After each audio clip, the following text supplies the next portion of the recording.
Oke, coba deh lupakan dulu soal ayam gorengnya, serius. Karena, tahu nggak, di balik antrian yang panjangnya udah jadi legenda itu, ada sebuah cetak biru bisnis yang luar biasa jenius, tapi jarang banget ada yang ngomongin. Jadi ini bukan cerita soal makanan, sama sekali bukan. Ini adalah cerita tentang gimana sebuah warung ayam bisa menjelma jadi imperium raksasa. Kita mulai dari sini ya. Valuasi Albaik itu ditaksir lebih dari 100 triliun rupiah. Ini bukan angka gede biasa loh.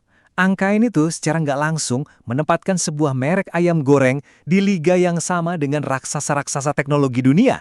Kebayang nggak? Biar lebih kebayang lagi skalanya, coba dipikirin ini. Volume penjualan dari cukup satu gerai Albaik aja, itu setara dengan 20 bahkan sampai 30 gerai KFC digabungin. Ini kan udah bukan lagi soal persaingan ya, ini namanya dominasi total. Baik dari segi efisiensi maupun dari segi permintaan pasarnya. Nah, jadi pertanyaan besarnya kan ini, gimana caranya dua orang insinyur ya, bukan koki, bisa mengubah toko ayam yang hampir bangkrut jadi sebuah mesin logistik raksasa yang seolah-olah menaklukkan dunia? Yuk kita bedah sama-sama cetak birunya.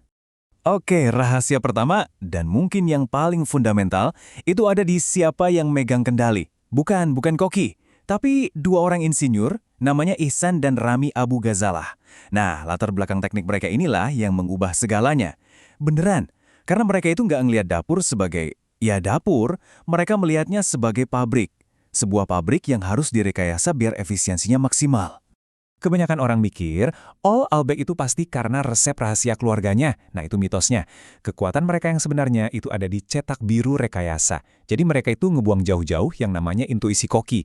Terus diganti sama apa? Sama sistem. Sistem yang presisi, yang bisa diukur, dan yang paling penting, bisa di-copy paste dengan sempurna.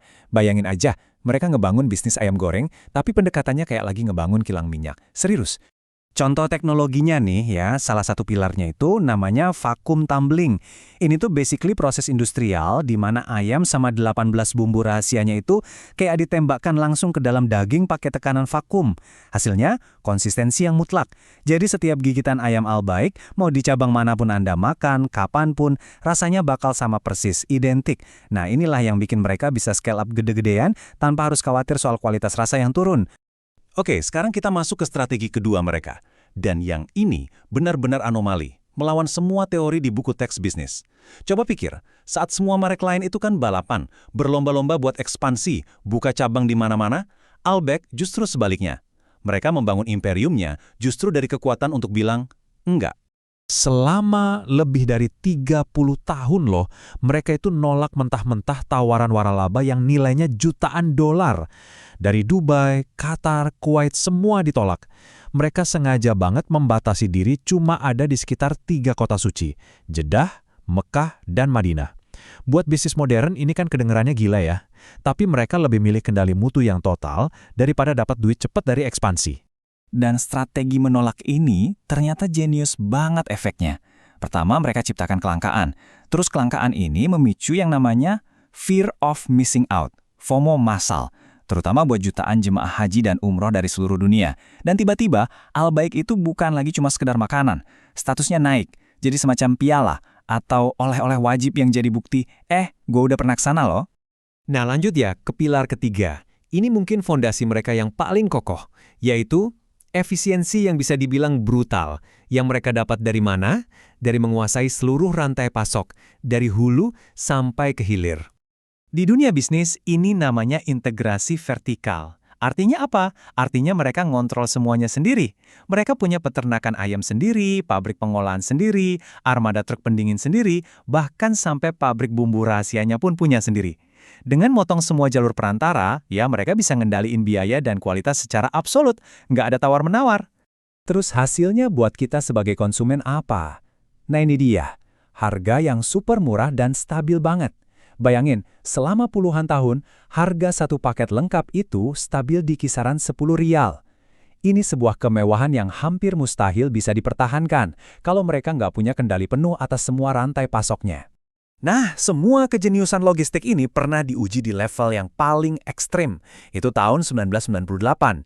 Saat itu, pemerintah Saudi lagi pusing 7 keliling menghadapi krisis pangan buat jutaan jemaah haji di Mina. Siapa yang mereka panggil? Ya, Albaik, dan jawabannya Albaik luar biasa. Mereka ngebangun semacam pabrik dapur yang sepenuhnya terkomputerisasi di tengah padang pasir. Pabrik ini bisa nyajiin ribuan porsi per menit dengan zero error, nggak ada kesalahan sama sekali. Ini sih jadi kayak pembuktian tertinggi seberapa hebat mesin logistik yang mereka bangun. Oke, sekarang yuk kita sambungin semua potongan puzzle ini. Karena kejeniusan Albaik itu sebenarnya bukan di satu strategi doang, tapi gimana semua strategi ini saling nyambung, saling ngedorong, dan berputar bareng dalam sebuah siklus sukses yang kayaknya nggak bisa dihentikan. Masih ingat proyek di Mina tadi? Nah, ternyata proyek itu punya efek samping yang harganya nggak ternilai. Tiba-tiba aja, ada 2-3 juta jamaah haji dari 180 negara yang berbeda pulang ke kampung halaman mereka masing-masing dan jadi duta merek Albaik secara sukarela. Bayangin, mereka baru aja dapat pemasaran dari mulut ke mulut, skalanya global, dan sepenuhnya gratis. Nah, inilah yang kita sebut roda gila Albaik. Coba kita ikutin putarannya ya. Semuanya dimulai dari penguasaan operasional yang keren banget. Ini menghasilkan volume penjualan yang ekstrim. Nah, volume penjualan yang masif ini kemudian memicu pemasaran global gratis dari mulut ke mulut, plus keuntungan yang juga masif. Terus, sebagian keuntungan itu diapain? Nah, ini dia, disumbangkan. 1 rial per porsi makanan disumbangkan buat filantropi. Dan gerakan filantropi ini ngunci loyalitas pelanggan secara emosional. Bikin mereka jadi super loyal, terus balik lagi buat beli. Dan, ya, roda gilanya jadi muter lebih kencang lagi. Terus-terusan begitu. Ini semua ngebawa kita ke pertanyaan terakhir. Albaik itu jelas lebih dari sekedar ayam goreng ya. Ini tuh semacam masterclass tentang rekayasa sistem, tentang penguasaan rantai pasok, dan tentang kejeniusan psikologi pasar. Jadi pertanyaannya sekarang adalah, apakah model kayak gini ini adalah masa depan industri makanan global, atau ini cuma sebuah fenomena unik yang lahir dari kondisi-kondisi yang sempurna, yang nggak akan pernah bisa ditiru di tempat lain? Nah, itu mungkin jadi bahan pemikiran yang menarik buat kita semua.